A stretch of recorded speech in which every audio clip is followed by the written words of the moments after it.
Ironis, kondisi laut Indonesia kini berada dalam situasi kurang beruntung. Beberapa titik sudah jadi tempat pembuangan sampah. Indonesia menduduki peringkat kedua penyumbang polusi plastik terbesar di dunia setelah Tiongkok. Beberapa waktu lalu publik sempat dihebohkan dengan temuan matinya seekor paus di Taman Wakatobi, Sulawesi Tenggara. Dalam tubuh paus ditemukan sampah plastik dalam jumlah yang cukup banyak.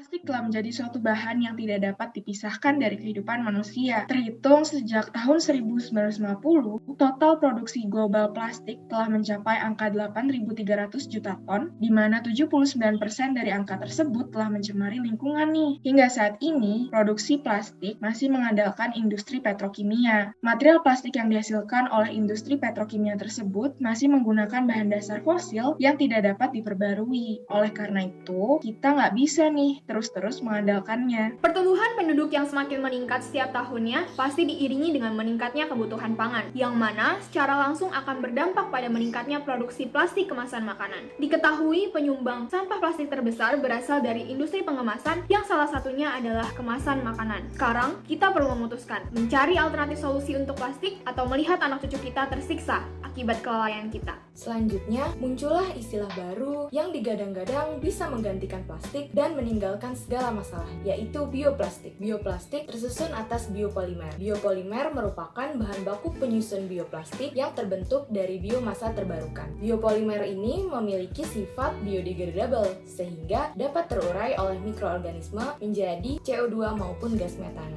Akan tetapi, lagi-lagi bioplastik masih punya tantangan nih, diantaranya karena memiliki biaya produksi yang besar dan membutuhkan lahan yang cukup luas untuk mendukung proses produksi.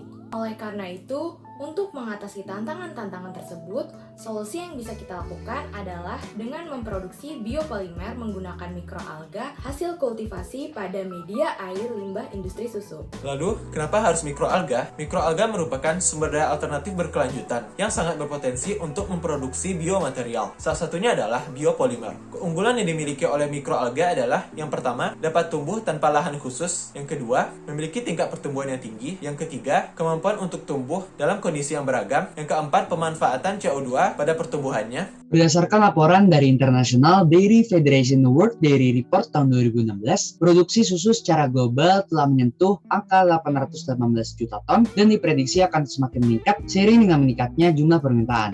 Dengan demikian, limbah yang akan dihasilkan akan menjadi semakin banyak. Jika air limbah industri susu yang melimpah tersebut tidak dimanfaatkan dengan baik, maka akan sangat berpotensi untuk mencemari lingkungan.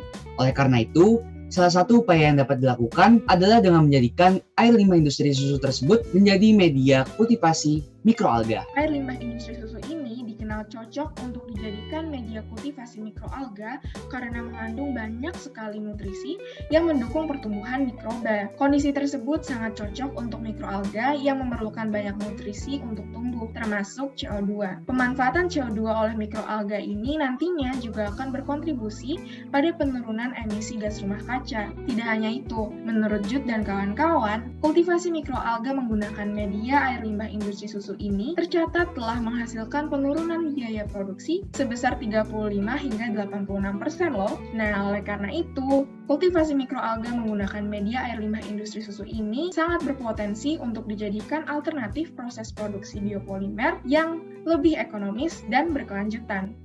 Nah, gimana sih cara memproduksi biopolimer dengan kultivasi mikroalga pada limbah air susu? Sebelumnya, ada bagian yang harus kalian lihat dulu nih untuk mempermudah pemahaman kalian. Pertama, pastinya dilakukan proses kultivasi mikroalga. Kultivasi mikroalga dilakukan dengan menambahkan NH4HCO3 sebanyak 1 gram per volume kerja ke dalam media kultivasi, yakni air limbah industri susu. Nah, volume kerja ini besarnya adalah 5 liter. Selanjutnya, untuk mengatur salinitas, ditambahkan NaCl hingga 330 ppt. Kemudian, isolat mikroalga disiapkan sebanyak 25% per volume kerja pada masing-masing media, lalu kita biarkan selama 7 hari. Sebenarnya ada banyak sistem kultivasi mikroalga yang bisa digunakan.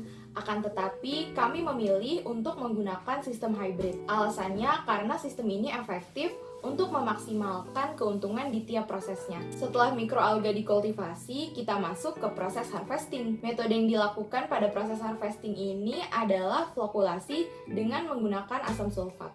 Pada proses flokulasi ini, mikroalga akan berkumpul dan membentuk massa akibat penambahan zat kimia. Dalam hal ini, zat kimia yang kita gunakan adalah asam sulfat.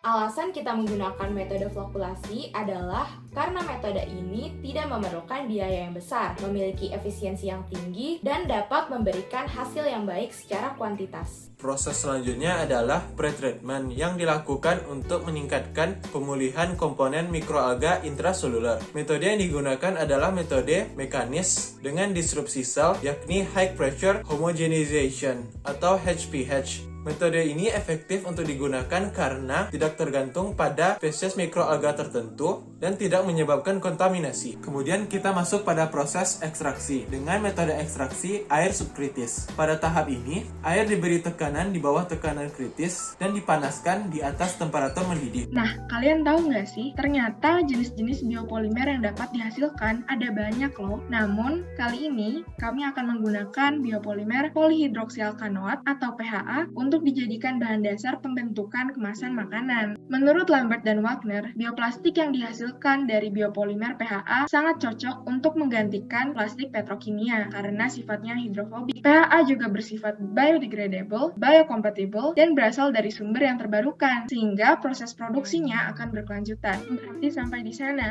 PHA juga dikenal cocok untuk dijadikan kemasan makanan karena sifatnya yang tahan air dan minyak, tidak beracun, serta memiliki kekakuan dan daya tarik yang baik. Yang tidak kalah penting nih, menurut penelitian Bucci dan kawan-kawan, PHA sudah terbukti aman untuk pemakaian karena migrasi simulannya masih berada di bawah batas yang direkomendasikan. Oleh karena itu, PHA adalah biopolimer yang tepat untuk dijadikan bahan dasar pembentukan kemasan makanan yang biodegradable dan ramah lingkungan. Untuk mengolah biopolimer menjadi kemasan makanan, ada beberapa proses yang harus kita lakukan. Proses yang kita gunakan untuk mengolah biopolimer menjadi kemasan makanan adalah proses ekstrusi. Nah, alat yang digunakan itu namanya extruder. Extruder ini memiliki komponen yang terdiri atas hoppers, tabung silinder, sekrup, dan die. Kalau proses ekstrusi sendiri ini gimana sih? Nah, pertama, bahan mentah yang berbentuk bubuk dengan campuran air atau biji plastik akan dimasukkan ke dalam extruder. Lalu, sekrup diputar dan tabung dipanaskan hingga bahan mentah meleleh.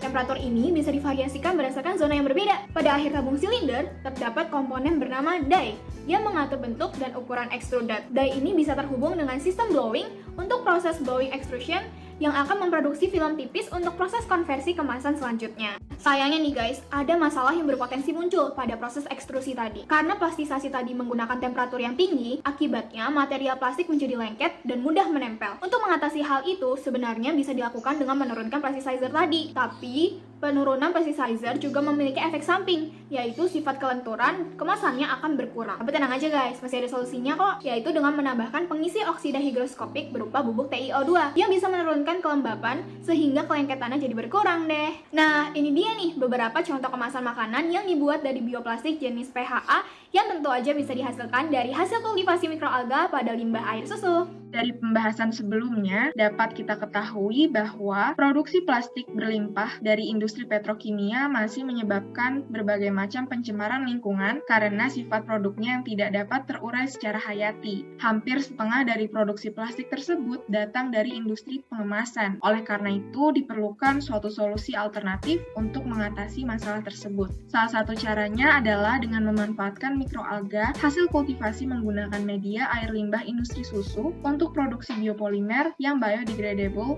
dan ramah lingkungan. Mikroalga sendiri dipilih sebagai sumber utama dari proses pembentukan biopolimer ini karena memiliki beberapa keunggulan dan merupakan sumber daya terbarukan untuk produksi biopolimer pengganti polimer sintetis. Kemudian untuk media kultivasinya sendiri, kami menggunakan air limbah industri susu karena pemanfaatan media ini memiliki berbagai keunggulan, seperti berkontribusi dalam mengurangi emisi gas rumah kaca, memiliki nutrisi yang cocok untuk mendukung pertumbuhan mikroalga, lebih ekonomis, dan berkelanjutan. Nah, produk akhir yang diekspektasikan dari proses pembentukan biopolimer dari kultivasi mikroalga menggunakan media air limbah industri susu ini adalah berupa kemasan makanan yang biodegradable dan ramah lingkungan. Untuk menghasilkan kemasan makanan melalui metode tersebut, tentunya masih perlu penelitian lebih lanjut. Hal ini dibutuhkan agar produk akhir yang dihasilkan lebih terjamin keamanannya, ekonomis, dan dapat secara efektif dalam mengatasi masalah lingkungan. Demikian presentasi tugas akhir mata kuliah pengantar teknik bioproses. Semoga presentasi ini dapat memberikan manfaat untuk kedepannya. Terima kasih atas perhatiannya, kami pamit undur diri.